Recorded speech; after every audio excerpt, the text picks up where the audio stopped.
Is this Aaron Yeah. Highfill? Yep, listen to me. Hi, this is Steve Jewin from MMA Mania, and Mike set up the interview for us today, so thanks for the time. Yeah, no problem.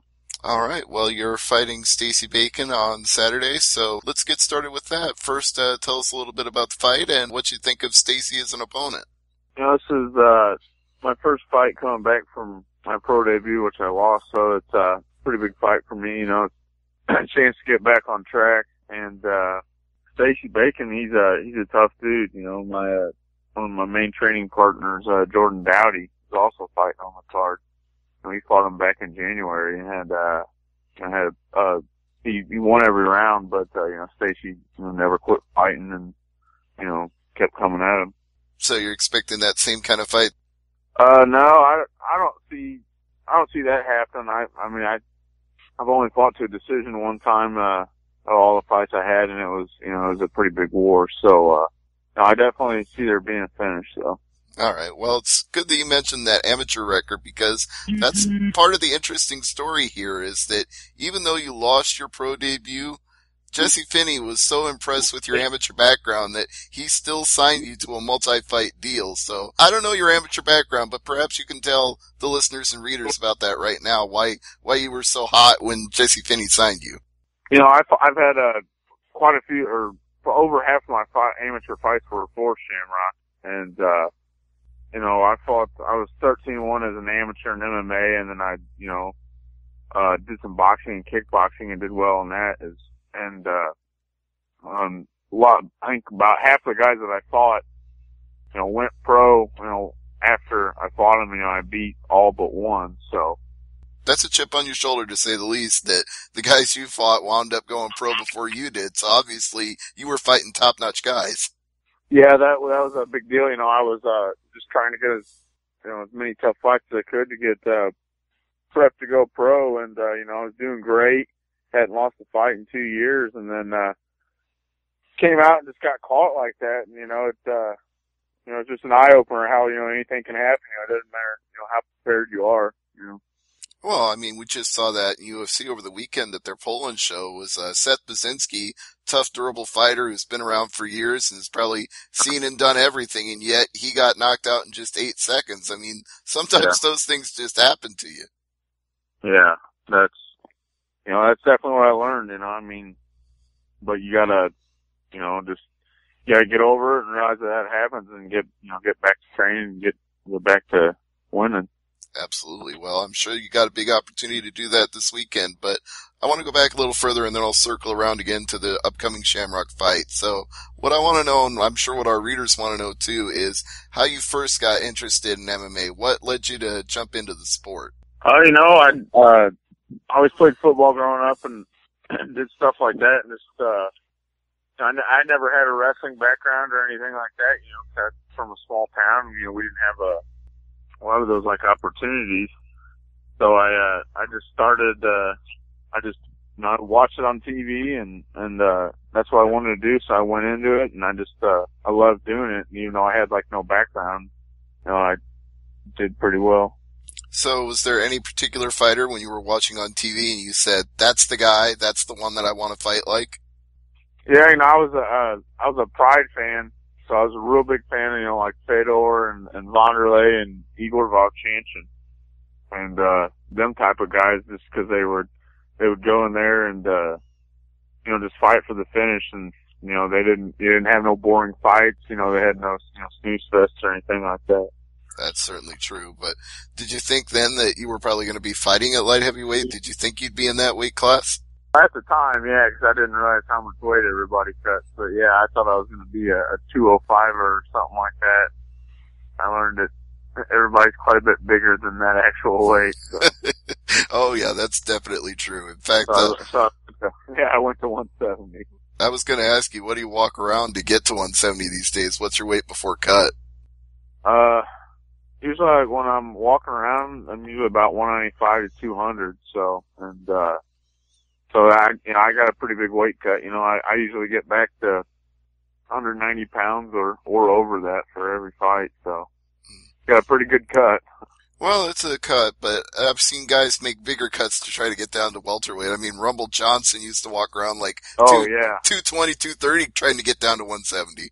I know. And now that he's finally not cutting that much, he's got a title fight. So yeah, it's crazy how much weight people are cutting.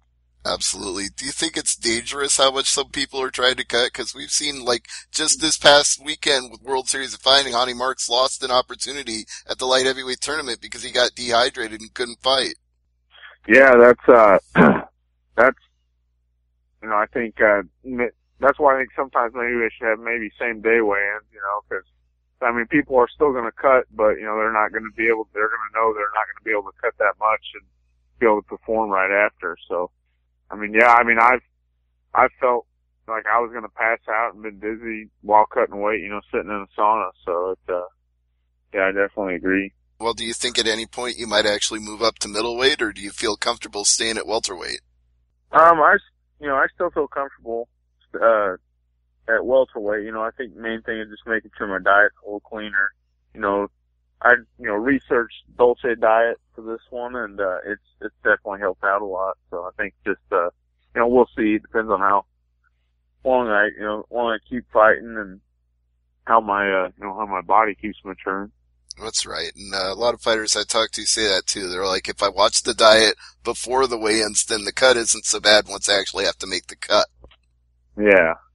So you just got to avoid like pizza and hamburgers and stuff. I don't know what your guilty pleasure is, but I'm sure it's one of those. Oh no, I love eating food. Yeah, so it's definitely tempting. Circling back around to Shamrock, I want to say this comparison blew me out of the water when I got it from Mike, and apparently this comes straight from Jesse Finney. He says, "You're the biggest thing to come from the area since Tyrone Woodley." Do you feel a little bit of pressure, just a little bit here and that? Yeah, I definitely do. When you get compared to something like that, that's pretty awesome, coming from Jesse for him to say that. But, yeah, cause it's kind of almost I'm like, I'm not living up to what I should be. I'm not, I'm not meeting my expectations because I'm riding around on a loss. So, yeah, it's a little added pressure, but, that's awesome, to hear that compliment. Right. Well, since your first fight could almost be considered a fluke at this point. I mean, a loss is a loss, but the way you lost, it's like you didn't even get to show the fans who were seeing your first pro fight. I mean, you had the amateur fights in Shamrock, so the Shamrock fans saw that, but people who were seeing your pro debut didn't get to see the complete you. Yeah, that's, I mean, a lot of people are like, oh, that's just a fluke. It's like, well, yeah, but it still happened, and they happen quite often, in MMA or what are considered flukes. So, I definitely feel, I think a lot of people know that, most of the time that's not going to happen to me, most of the time I'm going to come out and look good. So, that's just what I'm, planning on doing with this fight. Yeah. There's a cliche in MMA that gets brought up all the time that you learn more from a loss than a win, but when you lose a fight in that way, can you take anything away from it? Is there something you can learn from that? Yeah, come out and, be ready. I think, like, right off the bat, the reason why I got called that kick, I was going to throw a jab and dropped my right hand and I had came out with a real wide stance and, that's why he threw the kick and went for it and he caught me. So, I mean, just little things like that, just being ready to go right off the bat, staying sharp. So that's something you've probably worked on in camp then, is keeping your hands up and ready, keeping your stance right, and not, just not rushing right in when the bell rings. Oh yeah, that's been my, biggest, setback is just being too aggressive. I'm too willing to get in there, it's caused me to make mistakes. So just, keep an eye on that and like the crazy stuff like, spinning back kicks and whatever, in case they try to throw something like that. Yeah, well, there's things that you can scout for, there's things you can't. I mean, Yeah. some moves you never, yeah, some things you just can't prep, but I'm sure camp's going well. Tell us about who all you work with and, who are the best guys in your camp besides you right now. I gym hop around a little bit, but most of the time, I'm, boxing with, Moses Flores down at the Hit Squad. I've been with him for a long time. I know he helps, get a lot of my striking on point. And then, up with John Minke and Brad Jones at the War Room. And, mostly just doing all my skills training and stuff with them. But then, I've been sparring with, guys like Jeff Crotty, Brandon Lowe. He's getting ready to make his pro debut. Adam Osmo, he's, pretty big up and coming pro. I trained with Jordan Dowdy as well. He's making his pro debut. And getting over there some with guys from like St. Charles MMA too, like Adam Meredith and Quentin O'Brien. All right. Sounds like a good group of guys to be working with. And since you got this multi-fight deal with Shamrock, what are your feelings on Shamrock overall? Given you fight as both an amateur and a pro for them, you've got a record with them already, and it seems like you're going to be with them for a long time to come. I started fighting. I had my first amateur fight for them, back when it was at the Stratford End, and they've just grown to Lumiere and, River City and out to Kansas City, and now at Bellator.